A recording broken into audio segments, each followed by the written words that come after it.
The province of Ontario does have more seats than any other Canadian province, of course, so political parties would be wise to court the votes of Ontarians.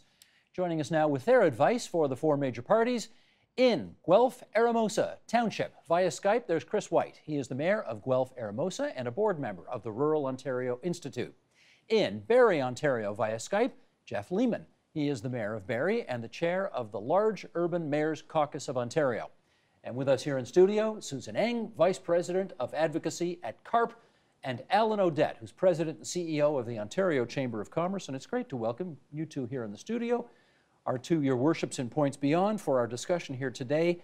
Let's just start, Mayor Jeff, get us started here. From your perspective, how's Ontario as a province doing right now? Well, I don't think we're doing too badly economically, but I think many of us in municipal government feel more broadly we're perhaps underachieving. Our productivity isn't what it could be if more substantial infrastructure investments were made. And we need more investments in human capital, and we have an affordable housing crisis in the province. So there are some pressing issues, and we're looking for leadership from all three parties as we're going into the late days of the election. Mayor Chris, what would you add to that? Well, for us out in rural areas, it's pretty much steady as you go, but we haven't had much growth since the recession, and we do have some labor issues depending on where you are.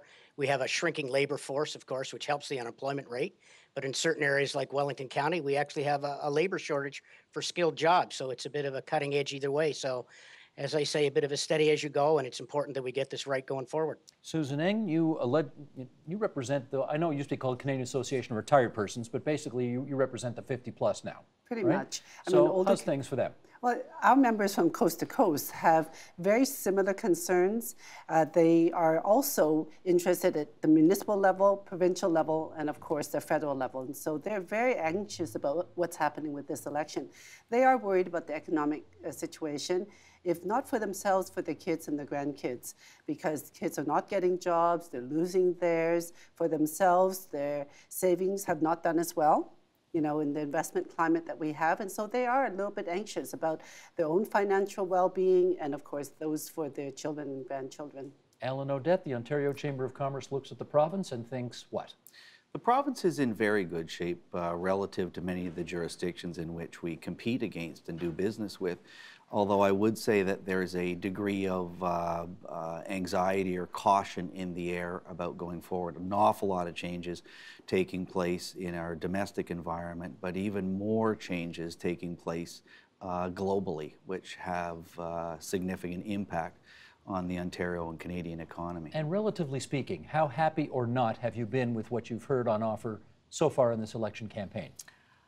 Well, which has gone on forever, I might add. It has. It's been a long time. I think that's the reason that I'm here today, is we're really calling on the three leaders to offer up a vision of how they think Ontario can emerge stronger. What's the economic vision that these three leaders want to bring to Ontario? And to be candid, thus far, we've not heard a complete vision or picture from any of them. Mayor Jeff, how about you on that? How's the campaign going for you so far? Well, first of all, yes, it's the longest campaign I can remember, and here we are close to the election, and the results are still very much up in the air. I think we had a burst of infrastructure announcements on policy, particularly from the Liberals and the NDP several weeks ago. There was a lot of attention paid. I guess one of the virtues of a long campaign, there was a thorough discussion of that issue, and we do like what we're hearing. It has been made a significant issue. Affordable housing less so, and the plans, I think, are a little less clear that we've heard so far. So more broadly on the economic picture, I would share the concern that the vision really hasn't been laid out by the parties of what they see as the future for Ontario and how federal policy can help encourage greater productivity and the economic shift that we're seeing within the province at the moment. Susan Eng, have you heard, generally speaking, what you need to hear so far? Actually, yes, and I like a long campaign because so many of the things that we want to talk about, whether it be healthcare or pensions, need a bit of time for people to iron out what they actually think about things, to hear the other side and so on. And so, as a result, on the kind of priorities that we have at CARP, and indeed part of a collaborative of 50 seniors groups across the country under the rubric of Seniors Vote, our high priority issues have all been addressed by the various parties to greater or lesser degree, depending, right? But at least they've been spoken to. They've spoken to them, they have different ideas, and now we're in a position where we can actually compare them, and that's a net new positive. Mayor Chris, from your vantage point? Well, we're not hearing quite as much as we'd like to about rural on the national level. Of course, there are specific issues in specific areas. Considering the fact that 1 in 5 Ontarians is rural, we would hope for a little more focus. We at the Rural Ontario Institute actually sent out a survey to the 3 main parties to discuss infrastructure funding, changing demographics, rural employment, and we really haven't got anything comprehensive back that supports rural. Well, go into that a little more. What, a little more specifically, would you like to have heard? What makes it a little more difficult with the federal level is, and I'm talking about small rural now, the federal government is 1,000 miles away from us. We deal mainly with upper tier and then to the province, then off to the federal government. So it's very hard to get the messaging across of what the rural needs are at this level around things that are interjurisdictional, like school, healthcare, and so on. So at the federal level, we'd like to see some more specifics. At the end of the day, for municipalities, we very much appreciate gas tax and so forth, but we need some more sustainable funding, and we need a little more focus between the province and the feds, speaking with municipalities in a rural area to understand what our needs are, because they are different from urban, and we're hoping we don't get lost inside the urban tide. Okay, Mayor Jeff, could you follow up on that from this standpoint? You're a municipal politician in the province of Ontario. What would you want to hear from the federal government vis-a-vis Ontario in particular? Well, I think the big picture vision needs to see that cities are one of our levels of government within sort of a renewed federalism. We're looking for a vision of a renewed federalism that sees our cities as a mature order of government, as partners with the federal government. And that view has been emerging in recent decades. We like what we're seeing from the parties by way of an enlarged infrastructure commitment writ large. We also like it when there's a recognition that the local municipalities, the cities, know best where those dollars should go. So with policy that gives the spending authority or a significant direction in that to the local bodies, rather than the federal government picking and choosing projects and sort of deciding which ones get the signs and which ones don't. Alan, I'm going to guess that most people think that the Chamber of Commerce here in Ontario is happy with the Conservatives because the Trans-Pacific Partnership just got signed, and you guys are probably pro that. Is that right? Well, we are, but if I could just go back, I think the 2 comments made from a rural and municipal perspective are critically important in this election, and that is one of cooperation. We are a relatively small nation, a relatively small province in comparison to the jurisdictions in which we compete. One of the things I'm hearing more and more every day is this notion of cooperation, having our federal, provincial, and municipal politicians work together collaboratively. Can I jump in here? Sure. This is code for the fact that Stephen Harper and Kathleen Wynne can't stand each other, isn't it? Well, it's not for me. I'm nonpartisan, and I have no interest in that. What I have an interest in is ensuring that that all levels of government work together collaboratively. There's too few dollars and human resources going around for us not to be working together. And I describe an example of working together in the HST. Harmonizing the HST brought about significant productivity gains, very significant savings in terms of administering it. And we need to find a way to work together in a much more significant way. And I'm reminded of that when I listen to your other 2 guests here. All right, let's pick up. Again, several years ago, it was the harmonized sales tax. That was a big issue. Today, the big issue, particularly I think for your members, is pensions. Absolutely. We have heard the Prime Minister during the course of this campaign say he is delighted not to cooperate with the Ontario government in terms of helping that government bring in its Ontario pension plan. What do you think of that? I think that's terrible, don't you think? I mean, it's nice for Alan to worry about cooperation, and it would be nice to have, but for somebody to go out of their way to say, and I will not cooperate, strikes me as a bit churlish.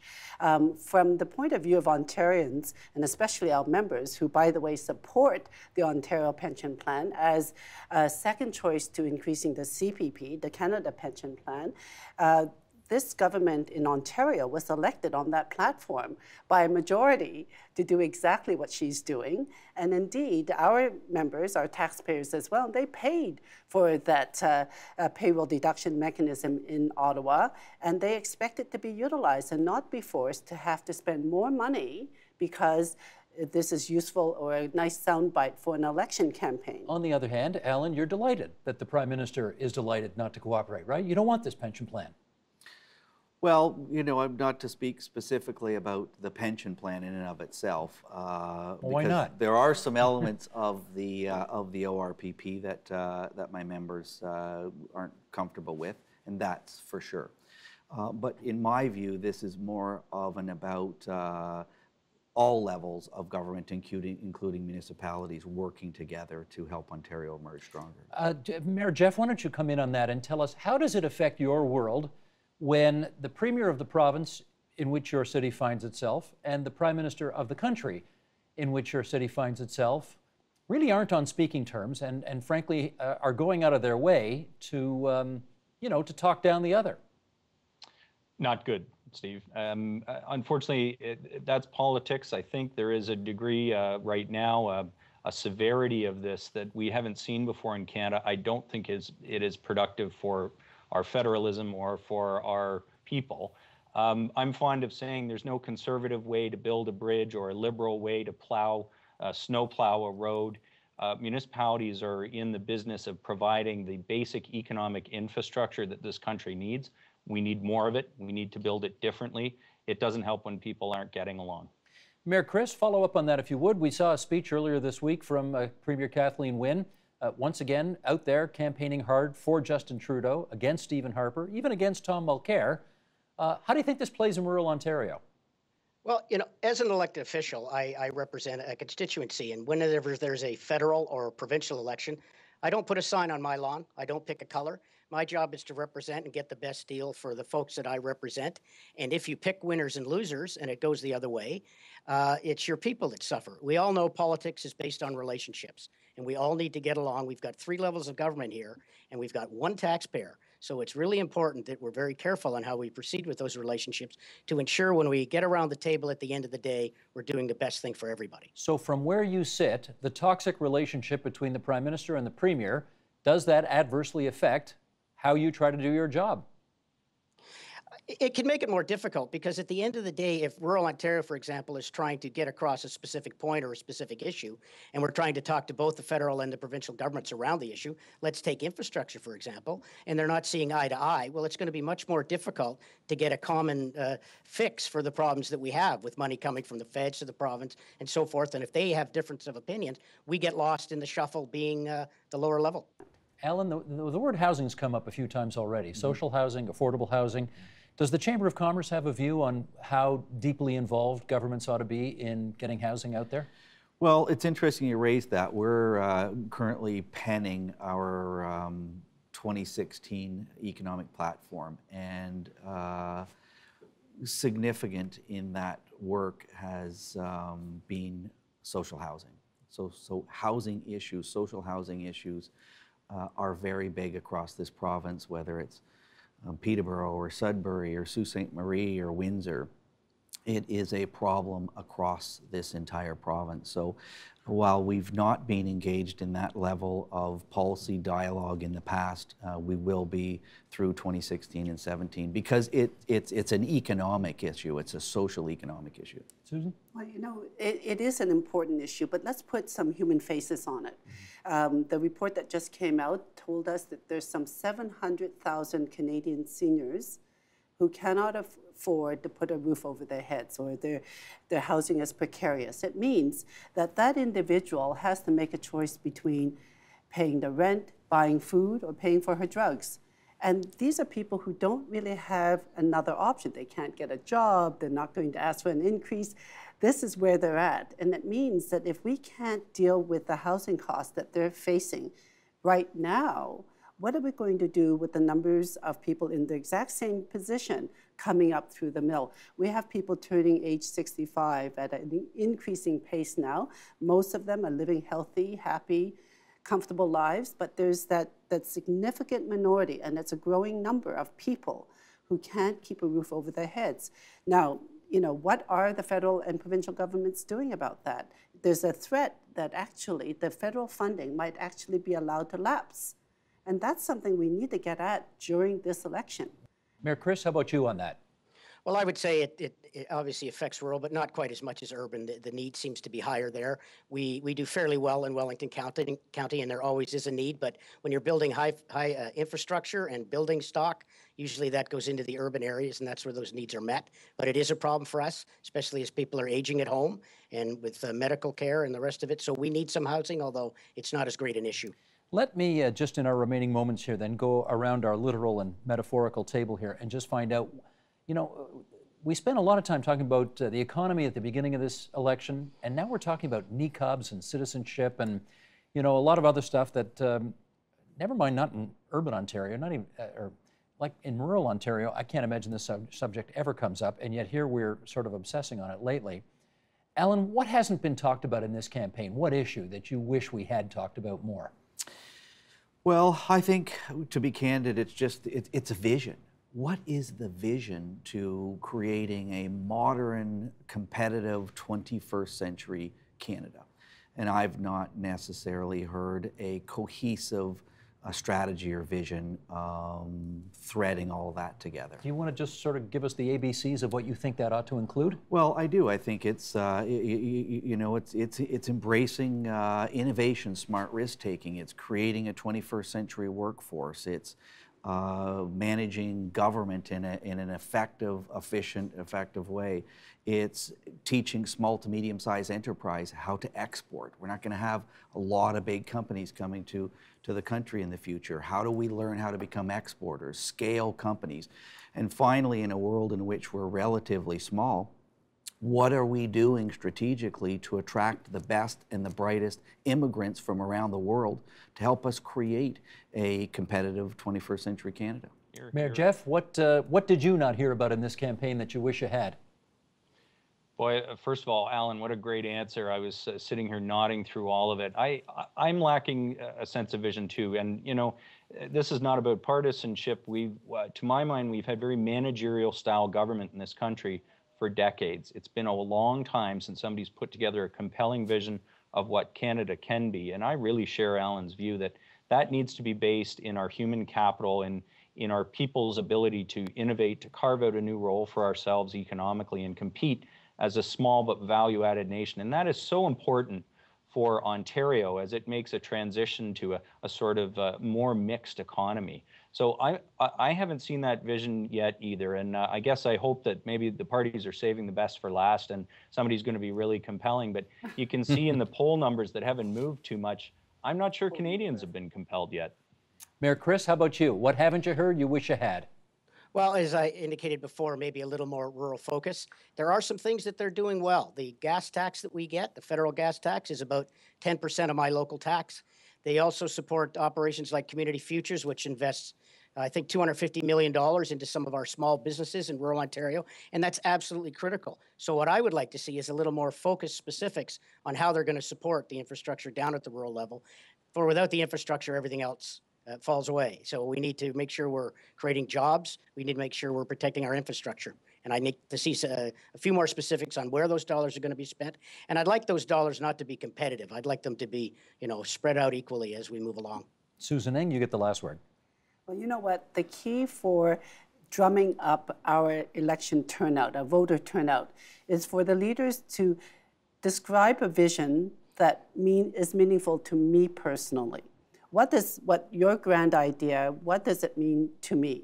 And all the time that we focus on grand ideas and plays overseas, and are we shooting at somebody today? What does that mean to me? Does it make my family safer? Does it make it easier for my children and grandchildren to get a job? Can they afford to go to school? Can they afford to buy a home? Can they afford to start a family? All of those kinds of questions. Are the leaders answering those questions for people? What's the answer in your mind? Well, some of them have tried, and some of them have tried to address the things that they think we want. But some have also tried to address, as you suggested, to appeal to the worst of us. And I think that's where we have a real clarity of the kinds of visions that the different politicians and leaders have for us. Just for the record, I don't think I put it that way, but I think I know what you're referring to. Anyway, we'll leave it there. To his worships out of town, Jeff Lehman, the mayor of Barrie, Chris White, the mayor of Guelph, Eramosa, and from the Rural Ontario Institute. Thank you both for being there on Skype for us tonight. Really appreciate hearing your views. Susan Eng from CARP, Alan Odette from the Ontario Chamber of Commerce. Great to have you alongside as well. Thank you. Help TVO create a better world through the power of learning. Visit supporttvo.org and make a tax-deductible donation today.